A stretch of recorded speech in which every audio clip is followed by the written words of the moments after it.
తెలంగాణలో స్థానిక సమరానికి ఆశావాహులం మరో ఏడాది ఆగాల్సిందేనా అంటే అవుననే అంటున్నారు రాజకీయ విశ్లేషకులు. ప్రస్తుత పరిస్థితుల్లో స్థానిక సంస్థల్లో ఎన్నికలు మరిన్ని రోజులు వాయిదా పడే ఛాన్స్ ఉందని అధికార పార్టీ నేతలు ఆశావాహుల్లో టెన్షన్ నెలకొంది.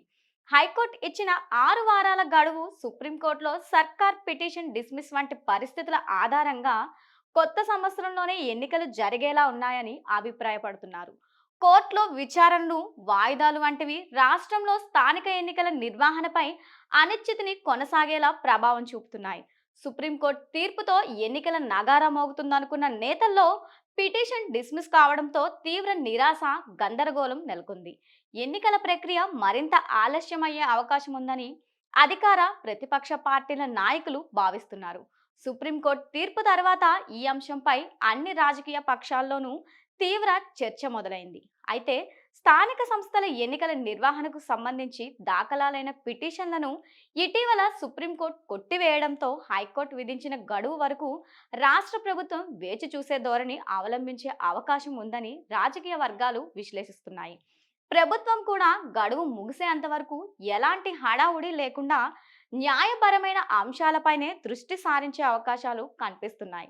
దీంతో రాష్ట్రంలో స్థానిక సంస్థల ఎన్నికలు మరికొన్ని నెలలు పొడిగించే అవకాశం ఉందనే భావన నేతల్లో వ్యక్తమవుతోంది. పార్టీ నేతల్లో అసంతృప్తి, ఎన్నికల ఆలస్యంపై అధికార పార్టీల్లోని స్థానిక నాయకులు, ముఖ్యంగా టికెట్ ఆశించే అభ్యర్థుల్లో తీవ్ర అసంతృప్తి నెలకొన్నది. చాలా కాలంగా నియోజకవర్గాల్లో పట్టు కోసం, ప్రజా సంబంధాల కోసం కృషి చేస్తున్న వారికి ఎన్నికల తేదీపై స్పష్టత లేకపోవడం నిరుత్సాహాన్ని పరుస్తుంది. ఎప్పుడు ఎన్నికలు వస్తాయో తెలియక ప్రజల్లోకి ఎలా వెళ్ళాలి, ఏమని చెప్పాలో అర్థం కావటం లేదంటూ పలువురు నేతలు తమ ఇంటర్నల్ మీటింగ్స్ లో ఆవేదన వ్యక్తం చేస్తున్నారు. స్థానిక సంస్థల్లో ప్రజాప్రతినిధులకు ఎన్నికైతేనే ప్రభుత్వ కార్యక్రమాలు గ్రాండ్ లెవెల్లో స్పష్టంగా అమలు జరుగుతాయని నాయకులు చెబుతున్నారు. క్షేత్రస్థాయిలో పబ్లిక్ పార్టీకి మధ్య సత్సంబంధాలు ఏర్పడడమే కాకుండా ప్రభుత్వానికి మైలేజ్ వచ్చే ఛాన్స్ ఉంది. కేంద్రం నుంచి రావాల్సిన పెండింగ్ నిధులు కూడా వెంటనే రిలీజ్ అవుతాయి. ఎన్నికలు ఆలస్యం కావడంతో ఈ అంశాలు అన్నింటికీ కూడా ఆటంకాలు ఏర్పడుతున్నాయి. మరొక వైపు అధికారంలోనికి కాంగ్రెస్ పార్టీ కూడా స్థానిక ఎన్నికల నిర్వహణ పెద్ద సవాలుగా మారింది. ముఖ్యంగా రిజర్వేషన్ల అంశంపై పార్టీకి టెన్షన్ పెరుగుతుంది. గతంలో ప్రకటించిన 42% రిజర్వేషన్ల అంశంపై న్యాయపరమైన చిక్కులు ఎదురవుతున్న నేపథ్యంలో పార్టీ నేతలు ఆందోళన చెందుతున్నారు. ఓబీసీ రిజర్వేషన్ల ప్రక్రియలో తలెత్తే న్యాయ వివాదాలను నివారించడం, అన్ని వర్గాలకు న్యాయం జరిగేలా చూడటం ప్రభుత్వానికి తలనొప్పిగా మారింది.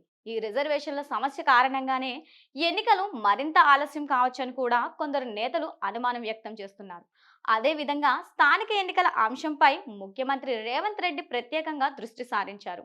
రిజర్వేషన్లు, ఎన్నికల నిర్వహణ తేదీ, న్యాయపరమైన సవాళ్లు ఎలా ఎదుర్కోవాలని అంశాలతో పాటు హైకోర్టు గడువులోపు తీసుకోవాల్సిన చర్యలు, సుప్రీంకోర్టు తీర్పు తదితర పరిణామాలపై త్వరలోనే లీగల్ ఎక్స్పర్ట్స్ తోనూ ముఖ్యమంత్రి సమావేశమై ఎన్నికల నిర్వహణపై తుది వ్యూహాన్ని ఖరారు చేయనున్నారు అని తెలుస్తోంది. అయితే మాత్రం న్యాయపరమైన అంశాలపై స్పష్టత వచ్చే వరకు రాష్ట్రంలో ఈ అనిశ్చితి కొనసాగే అవకాశం ఉందని న్యాయ నిపుణులు, రాజకీయ పండితులు చెబుతున్నారు.